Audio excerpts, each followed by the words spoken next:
Eu tô aqui para me vingar dessa gente. Nos últimos dias, podemos ver inúmeras notícias de uma acusação feita pela África do Sul, alegando que Israel vem cometendo crimes em Gaza. Antes de tudo, só ressaltando que o YouTube nos penaliza caso falemos algumas palavras. Por questão disso, sempre que falarmos sobre crimes, estaremos nos referindo ao que Israel está sendo acusado. Diante desta acusação, o atual presidente brasileiro demonstrou seu apoio à África do Sul. Porém, o mesmo não fez isso quando acusaram Vladimir Putin de cometer os mesmos atos. E isso abre uma questão. Quais são as intenções do governo com isso? Para quem de ano em ano tem que trocar de tênis ou bota e ainda sofre com algo totalmente desconfortável, bem, esse com certeza não é um problema que o Sérgio está passando, e centenas de outras pessoas também não. Com uma tecnologia magnífica que permite um calçado impermeável e respirável, a bota Snake Frame Light é a ideal para uso urbano, tático e trilhas. Ela também possui um sistema que garante a proteção contra qualquer objeto perfurante, seja pregos, vidros, espinhos e por aí vai. E pensando em conforto, a bota Snake possui 3 camadas responsáveis pela estruturação: acolchoamento e microclima. A junção das camadas garantem o conforto de um tênis. Por isso é tão comum vermos os clientes tão satisfeitos com o conforto e a proteção, e botas durando mais de 4 anos, mesmo com uso intenso para o trabalho, como é o meu caso. E fazendo a compra pelo link aqui da descrição, você garante todos esses benefícios e o produto vai chegar até você em pouquíssimos dias. Tempos sombrios em Israel. Antes de iniciarmos, gostaria de reforçar que apoiamos Israel e sentimos pelas perdas dos palestinos inocentes. Porém, procuramos trazer todas as notícias para assim te deixar sempre informado. E também entendemos que qualquer governo, independente de qual seja, pode cometer erros, pois são humanos e não máquinas que possuem uma programação perfeita. Voltando ao assunto, nesta quinta-feira, dia 11, a Corte Internacional de Justiça abriu uma audiência sobre o conflito na faixa de Gaza. Seu objetivo é o julgamento de um caso aberto pela África do Sul no dia 29 de dezembro, alegando que Israel vem cometendo crimes contra os palestinos durante o conflito com o Hamas. Adila Hassim, o advogado do Tribunal Superior Sul-Africano, disse que todos os atos, individualmente e coletivamente, formam um padrão calculado de condutas, indicando uma intenção criminosa de Israel. Em sua acusação, existem algumas pontuações, dizendo que Israel está visando os palestinos que vivem em Gaza, privando-os de necessidades básicas, como alimentação, água, combustível, entre outras coisas. Outra pontuação feita é sobre a destruição de infraestruturas sociais, como casas, igrejas e hospitais.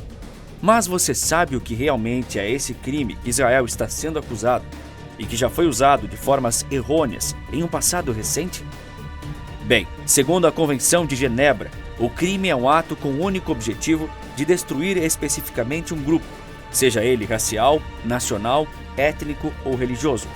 As maneiras usadas para a identificação do crime são o abate indiscriminado de membros daquele grupo, a adoção de métodos forçados para impedir a procriação e a transferência de crianças deste grupo para outro.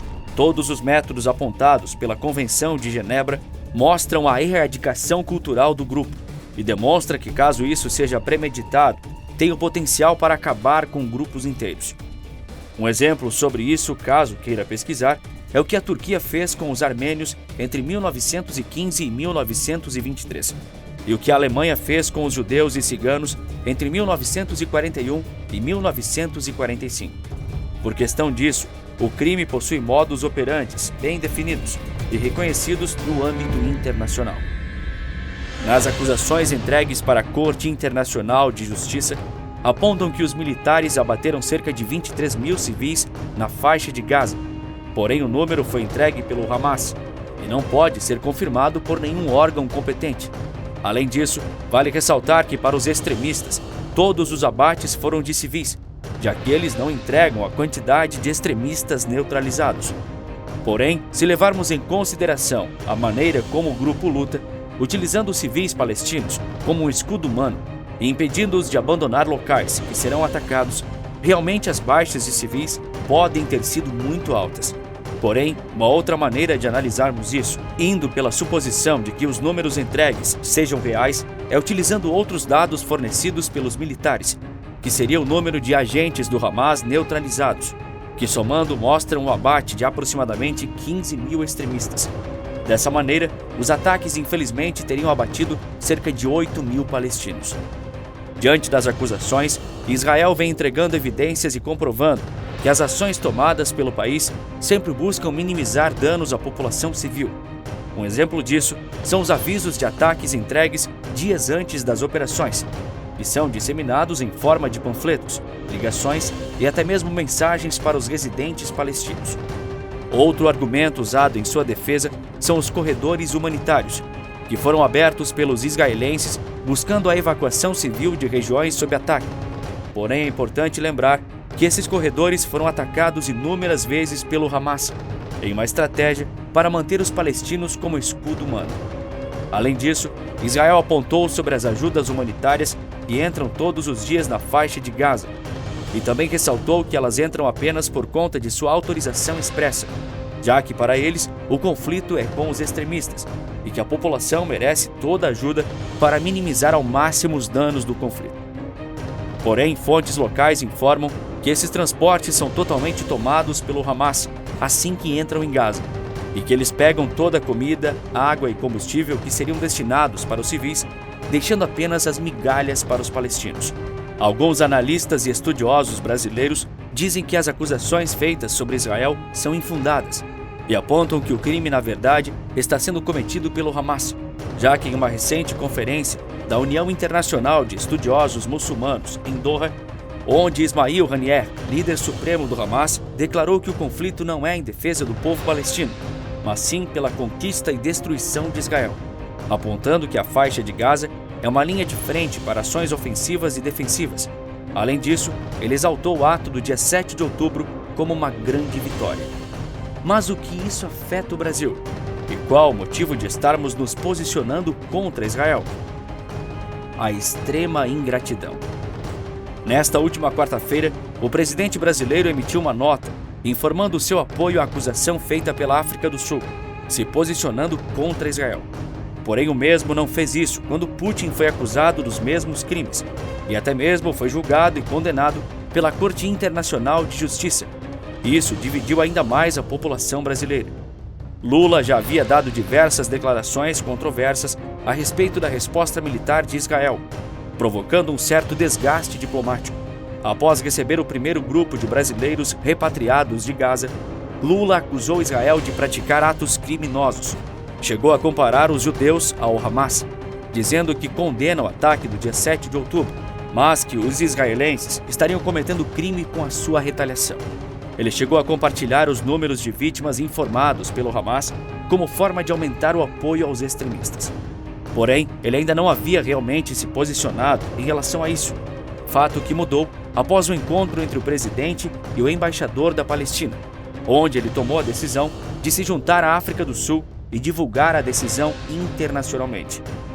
A nota divulgada pelo Itamaraty nesta quarta-feira, dia 10, afirma que, diante os flagrantes de violações ao direito internacional humanitário, o presidente manifesta seu apoio à iniciativa da África do Sul de acionar a Corte Internacional de Justiça para que determine que Israel cesse imediatamente todos os atos e medidas que possam constituir crime.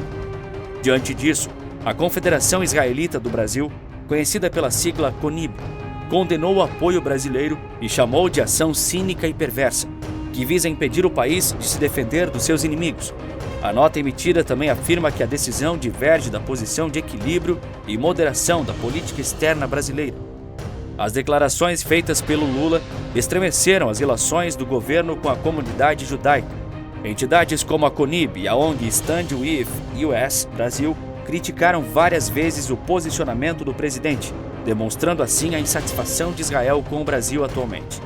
Mas você sabe o porquê ele fez isso justamente agora? Bom, na política tudo tem dois lados, e os políticos sempre procuram se beneficiar. Nesse caso em especial, a estratégia adotada procura a aproximação do país do Fórum BRICS, um grupo geopolítico formado por vários países, um deles sendo a África do Sul, que é a autora da petição, e a Rússia, que vem em conflito há quase 2 anos com a Ucrânia, onde vem anexando territórios ilegalmente e também atacando civis da área. Por questão disso, quando o governo ignora todos os crimes cometidos pela Rússia e dá tanta importância às acusações feitas contra Israel, ele demonstra que está apenas à procura de estreitar seus laços com os países do BRICS e que não está realmente preocupado com as situações. Na minha opinião, esse posicionamento demonstra uma certa ingratidão do governo, pois se recordarmos de 2019, quando o Brasil parou diante da catástrofe de Brumadinho, que deixou inúmeras vítimas após o rompimento de uma barragem na mineradora Vale, o único país que se sensibilizou e enviou tropas, cães farejadores e sonares para localizar pessoas em grandes profundidades foi Israel. Ao total, o país enviou cerca de 16 toneladas de equipamentos para auxiliar nas buscas. O restante de todos os outros aliados nem mesmo se preocuparam com a nossa nação.